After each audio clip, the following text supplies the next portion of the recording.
welcome everybody. Thanks for watching the video, and we are so excited to be able to share this this recorded interview with Barb Patterson. And Barb is a really close and dear friend of ours, so it's even more exciting to have her be the first person that we interview. But in addition to being a dear friend and fellow mastermind participant, she's also a mentor to us in our lives and has really been instrumental in supporting Angus and I over the years, especially in our introduction to the Three Principles Understanding.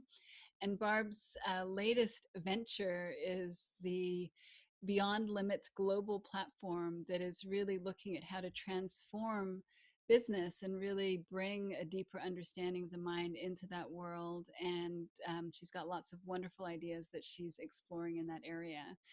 And she's also been with us since really pretty much the first ideas of the rewilding experience too, and so she's seen the birth of that and this coming to fruition. So it's really fun to look and see how things are unfolding in each of our lives. Well, actually, Barb has been there at the very beginning and birthed me into this understanding. She is my three principle birth mother. She's the midwife. Both of us. For both of us. So, but I honestly feel so privileged to count you amongst one of my dearest friends. I feel that I've learned so much from you, and your special kind of genius. I get to enjoy the fruits of that in our mastermind group, and I'll talk more about that later. But I mean, I'm always kind of gobsmacked about what you see, and what you bring to the table. So. And I'm sure that, the people that are watching today are going to get so much value from listening to you. So thank you. Thank you for being willing to do this. Thank you both. You're always generous to a fault with your time, and I really appreciate you. Yeah, well, I believe in you both, and I love the work you do, and any opportunity to be of service and to support that, I'm totally in for. Plus, it's just fun to hang together. So any excuse, right? Any excuse. Exactly. So one of the areas that we're looking at is rewilding. Rewilding for Angus and I is about just bringing more of who we are into the world, bringing more of that experience of our essential nature and love into the world, and we can oftentimes see how we do that in certain areas very easily. And then most of us have certain areas where we really don't see how that applies at all. And so with Barb, we thought we would look at the area of money and work and really look at what it is to rewild that area of your life, and to see that there is no difference between rewilding your relationship to a partner, rewilding your relationship to yourself, and rewilding your relationship to money. Like it's really all the same experience, but oftentimes we put money or wealth or abundance into a completely different category as if, well, that doesn't fit here. I know that I did that myself, and I think you did that too, didn't you? Yeah, for sure. I mean, I think that, I don't know, I keep remembering that one moment with you, Barb, where we were in a group with you and you were helping Rahini get through some of the blocks. Maybe she wasn't even thinking they were blocks, but she was wanting to add to her income level, let's say. And so there was a specific sum that was mentioned, and I'm thinking, and then, to me it was let me clarify. I wanted to take 2 months off. I was feeling really burnt out, and I really needed some time. That's it, I've forgotten that. And the block that was in my mind is that I can't do that because I can't afford to do that. And Barb showed the way. But go ahead. So Barb, in her infinite wisdom, sort of reshuffled some things that had been put on a board in a way that she started to bring clarity, and maybe this opportunity would develop where you could actually cover your bases and earn the money that may go missing in you taking those 2 months off or whatever it was. And for me, it was just like watching a rabbit being pulled out of the hat. It's like, how that is just genius. How did she do that? And I couldn't see it. You couldn't see it. But Barb just has this incredible sort of clairvoyancy, I think, around business, and saw something that no one else did. So in a sense, I feel like, that's part of your unique genius, is that you just had this great, vision around business, and perhaps are aware of the blocks, that, that Rohini or I, or whoever's in front of you, perhaps don't see. But it's a blind spot that, that you don't get caught up in. Do you remember that? I do remember. I remember Angus's face in particular. Yeah, because I think we had we had like 20 minutes left also. It was also kind of the time factor. But actually, I love that story, and I appreciate that you're attributing that to me. But also, I just want to say, in all sincerity, no, that is the power and potential of our minds. That is the power and potential of the creative life force. And when we realize that there are endless rabbits in that hat, it's sort of, whenever I feel like I'm stuck, I know it's an illusion of my mind and not a truth. Right. And Yeah. so I think it's where this understanding in a way becomes our greatest leverage, not because we're living in the feeling of our expansion all the time or our abundance all the time, but because we know when we're not, we're just, it's a temporary place. And in another level of understanding, another quality of mind, another moment, the world really can look very different.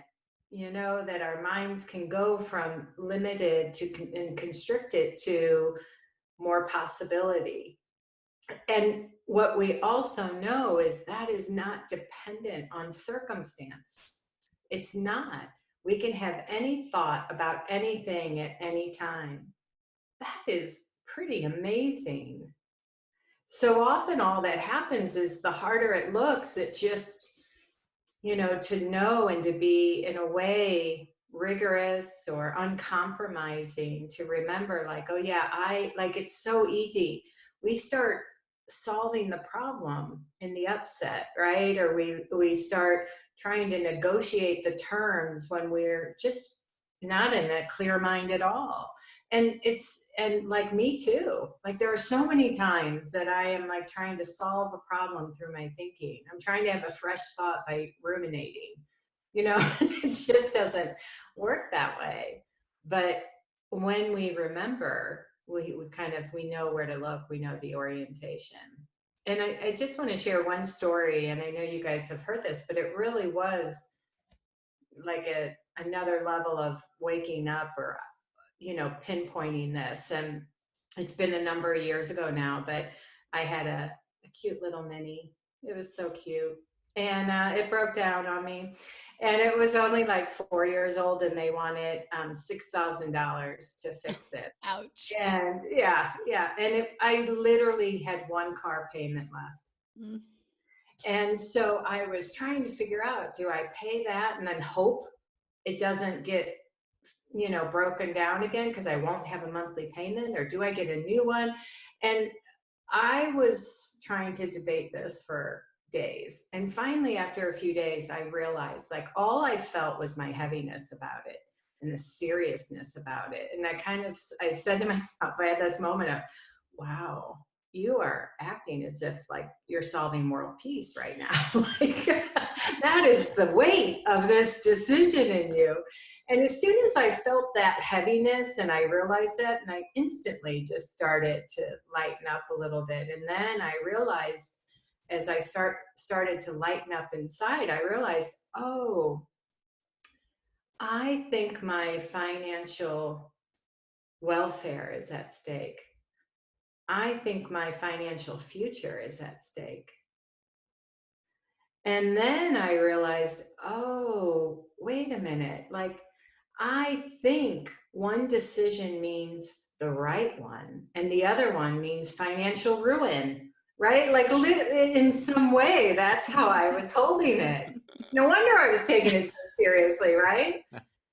Well, once I saw that, I'm like, that's impossible. That's impossible. And here's why.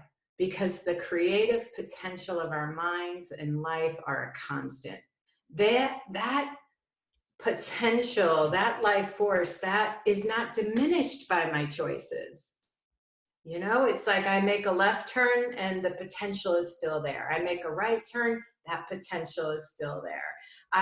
No matter what we do, that potential is a constant and is there. And so I realized in that moment, oh, wow, no decision I make at the end of the day. I'm not saying decisions don't have consequences, but it doesn't limit my potential to have a fresh thought, a new idea, to course correct, to make up even more money, right? And kind of around this time, it was interesting because I was working with a client and she had I started working with her, and about a year or so prior, she had gotten into a lawsuit that involved her accountant, and basically she was embezzled. But the way it was done was she was legally then responsible for the debt. And it was millions. It was, it was no small amount. Well, she had already started to get back on track, but she had to move home with family. I mean, it was like with her mom and her multiple children. I mean, it was a big deal. And we started talking about her ability to pay off that debt and to get back out on her own. And it was in that thing, it was like, no, if we look to the debt and the amount, it feels like incredibly like, yeah, okay, she'll be doing that forever, or would take a miracle or something, right? But when she started to get a feel, we started to have this conversation of like, no, like we know the potential behind all of life is not diminished because Barb made a choice. The potential of the infinite resourcefulness of life is not diminished because she got taken advantage of, right? We just experience that potential via our minds. So based on where the quality of our minds are, we have a relationship to that abundant creative potential. And at times it looks limited, but you have to see you're experiencing that via your mind in the moment. That's good to know. It's really good to know. So would you say, Barb, that, sorry, were you going to say something? Would you say that, as I'm listening to those experiences, that really what is very common for people is that they have a lot of, it feels really high stakes when it comes to money. Yeah. And so that's why it looks different to a lot. I'm not saying to everyone, but a lot of people, it looks like, well, I just can't figure this one out. The infinite potential of mind, that it doesn't apply here. Do you think that's what it is? I do. I think we live in unconscious conditioned assumptions about things. So yours was, I have to work to make money. Really? You have to? Like, right? I mean, and in a way it was like, no, I can't take that much time, like somehow 2 months off would equate less income. That's an assumption. That's not like a truth. And, so in a way you just start to realize like the limitation is an illusion of thought. And for me, it was that one choice was going to predict my future, my financial future. Assumption thought, right? For my client around the debt, it was that that was going to take forever to pay off. So again, now you didn't have to get conscious, of the particular thinking to have a breakthrough. All you have to know is that potential to have the creative thinking, fresh thinking, a new idea is there all the time. It's how we're designed.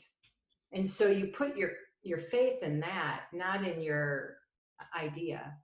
Does that make sense, Harini? Does that answer your question? I shall have to remember that the next time my eldest daughter, when I say, oh, let's get a takeout. And in my mind, I'm thinking, oh, Chipotle or In-N-Out Burger. It's like, okay, let's get sugarfish sushi. And I'm like, and I go to Rack and Ruin and we're going to be on the streets next week. If we keep this up.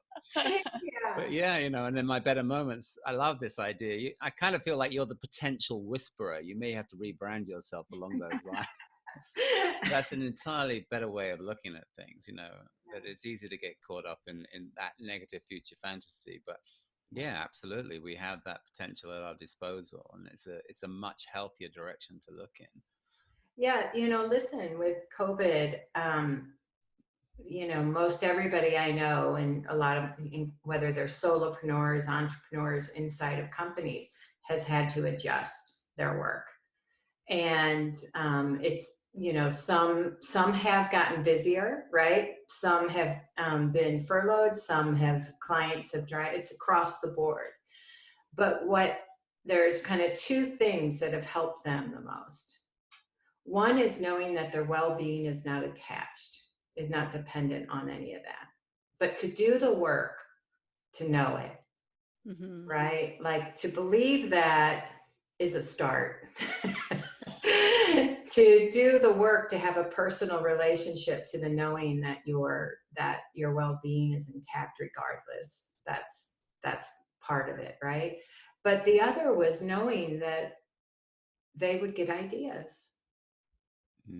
So my brother-in-law owns a restaurant, and so they were immediately shut down. Now, restaurants, for the most part, most of them are dependent on foot traffic. Like, they're kind of live and breathe by daily foot traffic or clients, right? Well, that was immediately stopped. And it was all he could see was having to close the doors and, send everyone home. So he's worried about his employees. He's worried about the business. He's worried about his family. And yet, that innate resilience, right, to just keep showing up. He's showing up, he's just finding his way. Well, then all of a sudden he gets a creative idea that, where they live is an area that where during Lent they do Fish Fridays, or right? I know I'm saying that wrong. I know it's coming out wrong. Friday. I mean, a Fish on Friday is, I think, a kind of a thing. Yeah, but the parishes would do fish fries, and it would be a way people would come in community, raise money, right? Well, the churches can't do it. They couldn't do it during COVID, right? It's shelter in place orders. But he could do takeout. So he had the idea to start to do that on Fridays. But he had no clue how to do fish, like that much fish at once. Well, two guys from the area and the community that help out at the parishes heard his idea, and they both showed up and said, we'll help you. So one of the things that then came from that was this takeout, and he sold out the first time he did it, and it became a thing, and the community got behind him. And so takeout, now it's not solving everything, but that creative ability, he'll get the other ideas that he needs. And I've seen that across the board for myself. If you really know that we're just talking about ideas, and you just see there's endless rabbits in that hat, and that things don't work out, you keep going, you keep looking, you trust that your minds are designed to give you ideas. That shows up in a very practical way for solving work issues, solving life issues, but making money in particular. That's a great example. I love that story. And there's 2 points in that, or 1 point in that, and 1 point that came to mind about myself. But that what you said about that's not solving everything. And I think sometimes people get discouraged because they feel like, well, yeah, but that's not the answer to everything. So I can't really trust my ideas. I can't really trust this infinite potential to really allow me to move forward, because that's all I got. And what I hear you saying is that it's the momentum. It's like you go with that first idea, and even if it doesn't work out, you see what the next step is that occurs to you. Yeah, it's like the engaged space where he needs. It's like in a lot of ways, it's always like, we just engage with the ideas and we see where the natural momentum occurs. And if people can get less attached to the way they want it to work, the way they think it should, what they'll realize is that by engaging in those nudges and those ideas, a natural momentum occurs.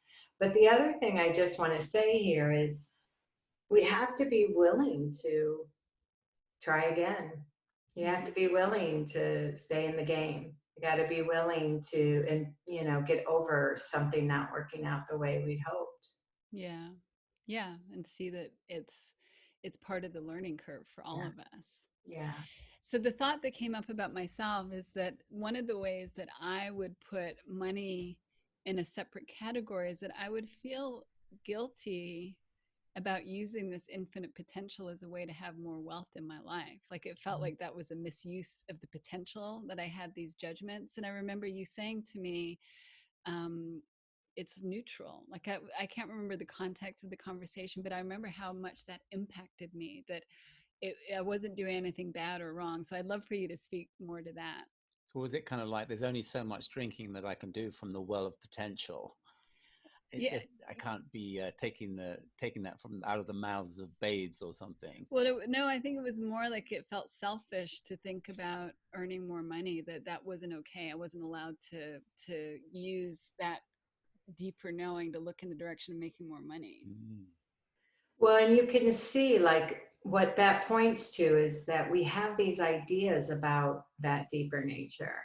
We qualify it with words like spiritual, which it is. I use that word too, but then some people have ideas about spiritual as just in this corner, Mm-hmm. right? Or people have ideas about, oh yeah, let me just say it different. Yeah. That if you look, that creative, infinite, formless potential is an energy, and it's a neutral thing. And wherever we place our attention, it brings that to life. So when I look at what's wrong with me, I get all these brilliant ideas. Right? It's just the way it works. When I look at what I might not know, I get different kinds of ideas. So in a way, it's like we assign the meaning and the significance. But if you can begin to look at like all of life, the ability to create, the ability to create abundance, to be in service, to make money, it's ideas and thoughts that somehow that's less evolved, or that's less spiritual, or that again is an illusion of thought. I don't remember in that particular Mm-hmm. moment, Rahini, but I think it's important to see that we're qualifying it. We're the ones labeling it, and then we suffer, or that comes back on us, or we just take it at face value. When you really start to see there's the game of life, and then there's this living, right? There's the game of life and our work in the world, and then there's this richer quality of living.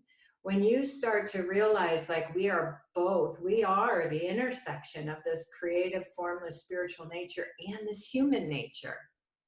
Like there is no hierarchy. We are both. There is no better than, more evolved, more spiritual. It's all one. It's all from that. It's all a part of it. And so when you begin to hold it all from that place, I think you naturally then start to relate to it different. And then you have your own experiences of it. Yeah, it's beautiful. Yeah, my goodness, I love that idea of us being at the intersection of it all. That's a really lovely way of putting it. And I think there's something, in what you were saying earlier about how we tend to innovate, and we probably innovate when we find ourselves, we can be at that intersection. We're not even conscious of it. I was thinking of, there was I don't know if you know this story or familiar with this story, that there was a doctor and her husband was an engineer, and they were sitting around a dinner table earlier on in COVID when all the hospitals were kind of freaking out because of the mask situation. There was a real shortage of masks. So no one really kind of knew how to deal with this situation, and yet they found themselves sitting down at a dinner table with the family, kind of having a conversation, chewing the fat. They were both in high spirits, and then they started to have this conversation. And what came out of that conversation was this idea that, putting their wits together from both their fields of expertise, they came up with this solution where you can reuse masks by using hydrogen peroxide gas, and that every hospital, armed with this information, they delivered a shipping container, which where there's a billion shipping containers are not being used in this world. And you can put in this very simple system, this hydrogen peroxide cleaner, which will allow to use a paper mask for reuse it about 10 times. But the interesting thing about this interview is that that conversation took place in a very kind of settled way. It's not like, let's grind out for an answer here. This is a tragic, I mean, it is a tragic situation, but they weren't holding it that way. They were kind of like, let's look for that potential. And they were kind of doing it innocently. It was just kind of a fun conversation to have. But you can see what's available to you in that state of mind, and an incredible piece of innovation that really changed the scope of what was going on with this virus at that time. Yeah. Well, you know, there's as part of the summit, one of the guest interviews was James Layfield, and James shares a story that he was trying to figure out what to do about one of his businesses because it was the doors had to shut because you couldn't, you know, social distancing and stay at home, and it's in New York, right? So he was really worried about the employees, and he said, I couldn't figure out what to do. I was really reactive. I just kept trying to think and nothing happened. And then he said, then all of a sudden I realized how agitated I was. And all I knew was nothing was coming from there. And so he said, so I laid it down and I went and did some other stuff. And he said, and then what started to happen, I don't know if it was the next day, but he just like literally just took it off his mind and started doing things, knowing that in a freer mind, he would naturally get ideas, right? And that the ideas we get from a freer mind are just different than the ones we get from our, you know, same old thinking, right? We get the same old ideas, you know, or roadblocks. And so he knew that it would require a shift of consciousness, a shift of perception to have fresh thinking, right? Now we overthink that. We think, then those strivers of us, those, you know, workaholics, we're like, well, how do we do that then? I'm going to work on a shift of consciousness, right? But it's like, no, it doesn't work that way. When our minds are unburdened, we naturally pop and elevate and see things, and we can count on that. So he knew, like, okay, I know I got a problem to solve here. And I can trust my mind's ability to help me. But it doesn't happen by me going after it and grinding it and getting tense and getting all, you know, convoluted. And then what happened was a day or so later, he woke up and he had the idea. He had an idea, and he said, you know, what's fascinating is that idea was nowhere in sight when I was trying to figure it out and worked up and worried. You know, so again, I think people can hear that, and if you're like me, you try and turn that into a formula, you know, well, okay, then I need to. But no, like what we're pointing to is that you're left to its own devices. Your minds naturally get unburdened and freer, spacious. And that's the source. Like, you want to know that that's reliable. Yeah. You know? I think that's a really key point, that that's just how it works. It's not a hit or miss. It's like that is how it works. And that oftentimes, you know, I can relate to this myself, especially when it comes to being worried about money and financial security, that I'm in that stirred up, agitated place and feeling frustrated that, you know, I can't think of something, or I'm just plain worried and feel hopeless and feel like, you know, we're going to be living under a bridge or something at some point. And then all of a sudden, like you're saying, the mind relaxes, and from that place we see possibilities that we just couldn't see before. Yeah. And that would happen to me, like before this understanding, that would kind of happen to me in a way where I just didn't understand how it worked. So it did feel random. It didn't feel consistent. It did feel hit or miss. But what what you've helped me to see, and what I see more frequently now, is that no, it always works that way. And that anytime there's something that needs to get figured out, that when I'm able to sort of, if I need to put it on the back burner, just let my mind relax. And like at some point, an idea comes in and it's like, oh, that's the one. And then I go with it. And it is consistent. Yeah, there was a woman I was working with, I think it's been a year or two ago, and it was like in December, and she was having this kind of cash crisis, right? Like in her business, and it was really scary and worrisome to her. And so we were having these conversations where she was like, I have a cash flow problem, and it could shut my doors, and like it's a big deal. It's a big deal, and it was kind of cute, right? Because like me or you guys will relate. She's like, oh no, this is real. Like, no, like I get all that, what you're saying, but this is a real issue. But what was interesting was something in her got curious about that idea that every reality is shaped by thought. And in a different state of mind, a different level of the elevator, reality looks different with nothing changing, right? Like she just knew, like, yeah, things can look hopeless and hopeful. That's coming from a shift inside of me. And in that, she started to, was already kind of on the way of getting more and more curious about reality being a variable. Mm. She was already like kind of curious about that. So it was great because I was like, well, what if your reality is a variable right now? And she's like, no, I got the bills. I don't have to, right? But what was fascinating was something inside of her was like, wait a minute. I know it's true that thought is shaping my reality, like literally, and that in a different thought I've experienced different so she couldn't see it here. Every time she went to look at it, it was like, but she said, she said, okay. And so what she started to do was every time she started to say, I have a cash flow problem, this, I don't know how I'm going to fix it, what's going to go on. She said the only thing she had in that moment was to go, what if that's not true? Like that's all she had, but she got really reflective about it from a sincere place, not a, is that true? Is that true? Which I've tried, it doesn't work. Just in case to save anybody time. But she was really in a heartfelt way was like, what if that's not true, that I have a cash flow and that but nothing really, it wasn't like she saw some great insight.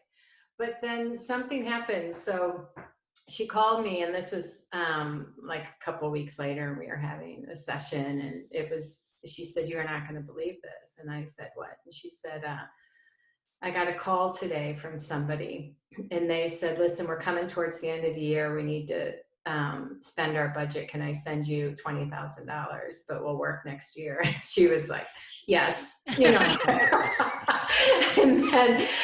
then the woman said, yeah, I've been meaning to call you. It's just been really busy. And so what was fascinating was you could hear that story and think it's magic. And a number of years ago, I would have heard that and thought, did she visualize it? Did she attract it? Like I would have but from this understanding, what she came back and said was, it never was true. I didn't have a cash flow. Cash was always coming. Mm-hmm. It was always coming. I just didn't know it. I had no visible thing in my reality with it. And I'd use that as an example, like, because we can think that, like, I don't know what to do. It's on its way. I don't know how I'm going to get that money. Oh, it'll come to me. To kind of live with that level of certainty that what we need, whatever's on our plate, that power and potential of our mind will come through. Like what's universal is we all come already equipped with that. But it comes through individually. It comes through in a way tailor-made for us for whatever we're up to in our lives, whatever we need. We just think we know what we need, and so often we miss what's right in front of us. That's a good point. Yeah, it makes me think, that we are universally, all of us, each and every one of us, creative beings, and we have that field of infinite creative potential at our disposal.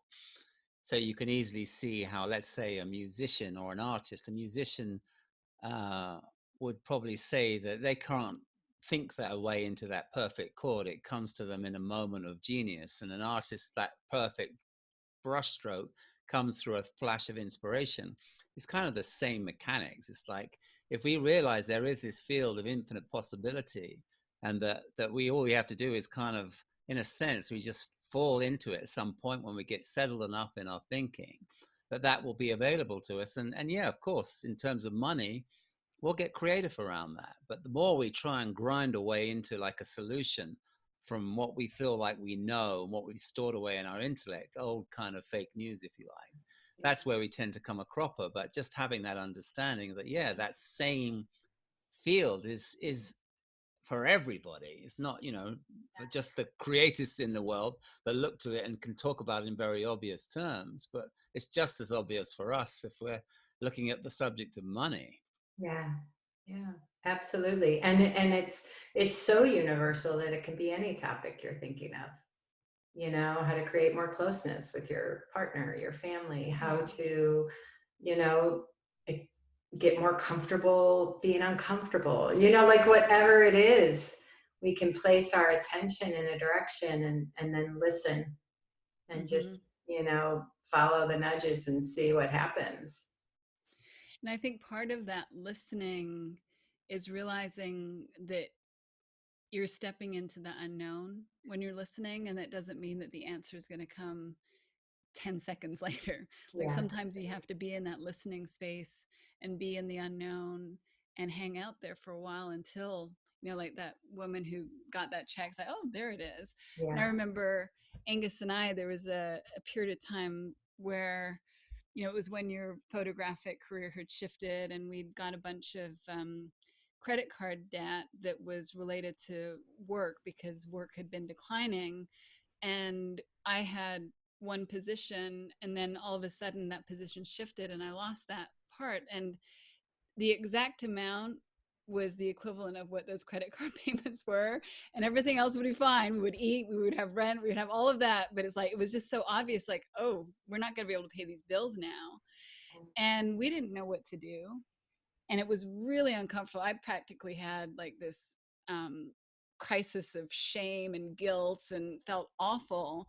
And then when we tried to work it out with the credit card companies, they were really, most of them were really awful to us, and like just put the hard pressure on. And I remember I was so freaked out at the time. I had a conversation with Steve Chandler, and I just said, this is a situation. We're trying to do our best. We want to pay this off, but we can't do it right now. And we just keep getting calls and calls and calls, and I don't know what to say. He goes, well, why do you answer the phone to them? I'm like, what? It didn't even occur to me that I didn't need to talk to them. And I'm like, because I was just feeling worse and worse having these conversations, trying to explain. And then they were like putting the clamps down.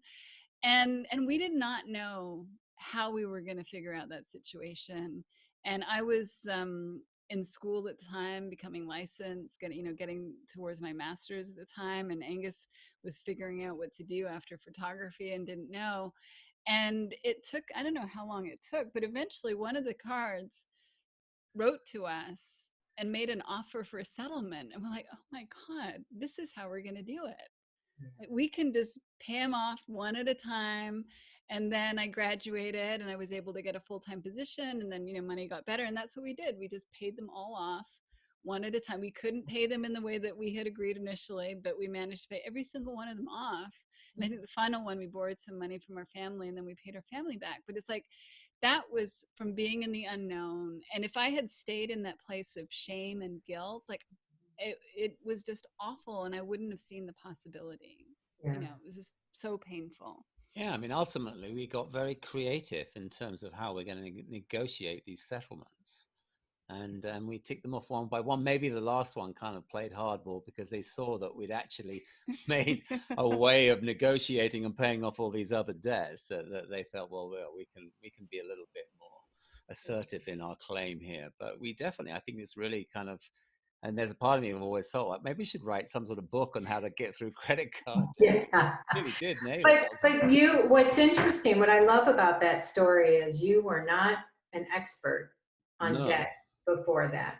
Mm-mm. But because that was what was on your plate and you got more comfortable, you just, you know, you kind of like, oh, in a way, you just knew we got to handle this one at a time. Yeah. Like, and in that naturalness, you got what you needed every time you needed it. And that's the interesting place for us to look at. Like, you know, I think that, you know, when you were talking earlier, Rahini, I know that feeling of, I realized like the first year I was in my business, I was watching my savings go down and not getting clients at the rate I thought I needed them. And I would catch myself like just anxious and worried and like, well, this isn't sustainable, you know, and this isn't going to last and this isn't going to work. But all of a sudden, one day I had this thought, I'm like, are you okay right now? And I was like, oh, like I didn't even appreciate that I was living somewhere at that point. Like I everything was covered. Mm-hmm. It was when I got ahead in my thinking that it looked like, you know, I was in trouble. Right. But when we stay in the here and now and we deal with whatever's right there, we realize like, oh yeah, my business didn't have to be bigger than it was right then. All my worry was nothing more than future, you know, and to see too, like in your example of the debt, like all the implications are the scary future idea of what will happen, Mm-hmm. right? But then when you stay in the here and now, you're like, well, let's try this, you know, and we underappreciate, like that's pretty amazing. It's pretty amazing. Yeah. So did Steve Charnock tell you not to pick up the phone? Was that his advice to Yeah, you? he decided he needed to talk to them. Well, because it's interesting, because I have a slightly different spin on it, because Oh, I you feel do? like I was totally burying my head in the sand and didn't want to pick up the phone or address the issue in any way, shape, or form. But that was kind of like eating me up inside. And I think when we got to a point where one of us did pick up the phone, when I felt like, you know, things started to shift is when it actually started. And I think I may have heard George talk about this as well, that it kind of became a little bit of a game to me. And when it became a bit of a game to me, my feeling changed altogether. So going from like being this ostrich with my head buried in the sand, I just suddenly saw, there's a point of leverage here. We can actually work together. And then it became this sort of game to me in a sense. It's like, yeah, okay, we've nailed that one. We've ticked that one off. Let's move on to the next one. And then actually kind of on some weird level, it kind of became fun. And I definitely feel like when I was that ostrich with my head buried in the sand, I would wake up in the morning and just the first feeling was panic. But when I started to like face the demon that I'd kind of like invented inside my head, I saw, oh, these are actually human beings. Some of them were a little bit close to something that maybe considered altogether dark. Yeah. But for the most part, they were very human and they were open to a conversation. And that I feel was the shift, is when I started to have a better feeling around, you know, what this, you know, there's potential here. I have Mm-hmm. the opportunity to access, you know, part of myself that will get creative. And But this is what you're pointing to. yeah, and actually, like what to go back to what we were saying before, Rohini heard the wisdom and the insight, and that helped her, and you heard something else, and you're both Yeah. dealing with the same debt. You know, Exactly. so I just love that. I love like for people to really see like we get what we need, and I think it's why so often we don't want to like we say we don't want to tell you what to do Right. because you're gonna what you hear from inside you from your is so much more powerful and designed for you than us telling you what to do. Yeah. Absolutely. Yeah, that's so interesting, isn't it? Because there's just no right and wrong way to do it. Yeah, yeah, We just, you know, listen to that intuition and follow that thread. And that's really, that's that field of infinite intelligence right there at our disposal, yeah. Yeah. following those prompts and inclinations. And what happens is sort of a conditioned way all of a sudden I think just falls away, like Rohini through Steve thought, oh, I don't have to respond, right? And then you were sort of avoid, and then all of a sudden a new potential of just looking at it came through. Yeah. Yeah, Yeah, and that was right for your mental health. It was like yeah, that was making you tank in terms of your state of mind, just having to Mm-hmm. like pick up the phone. yeah, And for me, it was like that avoidant issue of just like wanting to like, oh, I'll just go to sleep now, and hopefully when I wake up, it'll all be sweetness and light, and it yeah, never yeah. was. Yeah. And then for me, the mental health was in actually, like, talking to people Yeah. and That's negotiating with them. yeah. And I think that what, fundamentally is being pointed to, what you're pointing us all to, Barb, is that, you know, we're looking right now in the area of money and wealth, let's say, but that if that's on your mind, if that's a worry, if that's a concern, if that's an anxiety, to know that all of that thinking is not where the answer is going to be found, and that there's a completely different direction to look in, which is the direction that Angus and I are pointing in all the time, which is to that place of infinite potential that's inside of every single one of us. And that by simply looking there and having an open mind and being curious and pointing your mind in that direction as to how am I going to figure this one out, and then listening and seeing what comes forward for there, that's a reliable resource. Yeah. Yeah. And people will say, well, I've been listening and nothing's coming through, I, I totally get it. And I relate to that feeling. But when you know that there are like infinite levels of depth of listening, and that often I think we don't realize we're living in kind of a norm where we're just spinning inside a certain kind of norm quality of mind. But then you start to get a feel, you start to work on your own personal felt knowing of this deeper nature of life. You will start to feel the nuances of the familiar versus Mm-hmm. a deeper, richer quality, spacious place. Yeah. To recognize the difference in that feeling from Yeah. fresh thought than sort of that condition limiting thought. Mm-hmm. I had a friend who used to always talk about money in terms of flow. He says, like, I'm not in the flow. It's like, I need to get in the flow and then I'll make money.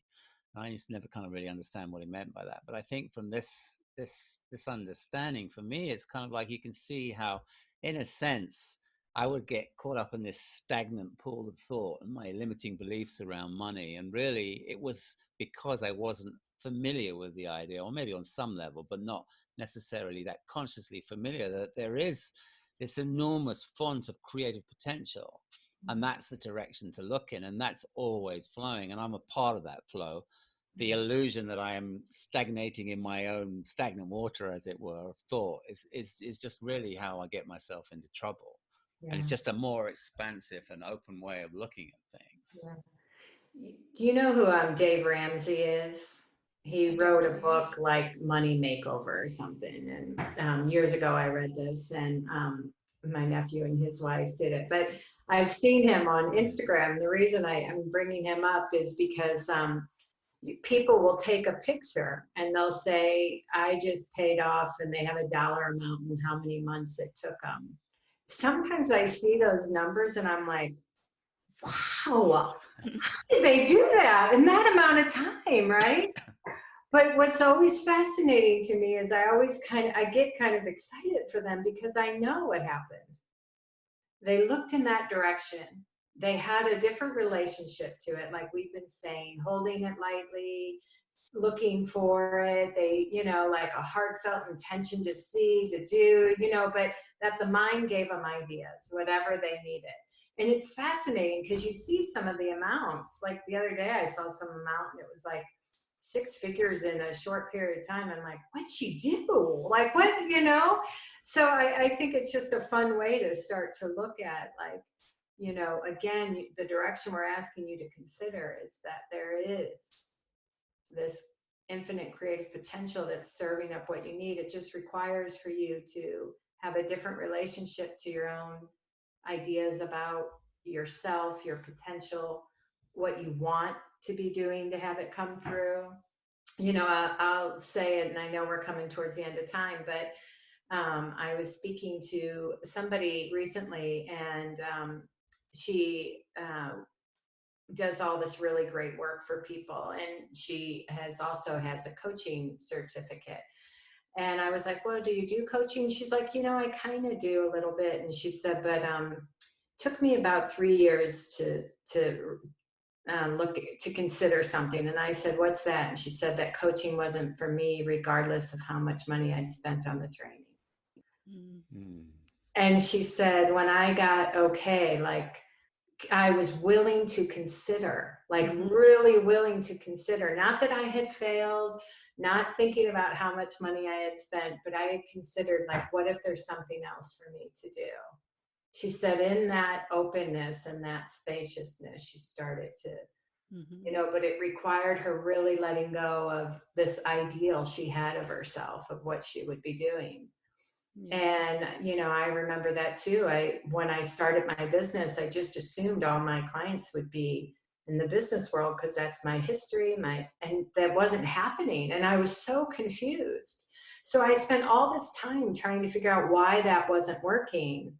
But one day I was driving and I had this thought. I was like, do you care who's in front of you? Do you really care? And I was like, no, I don't care.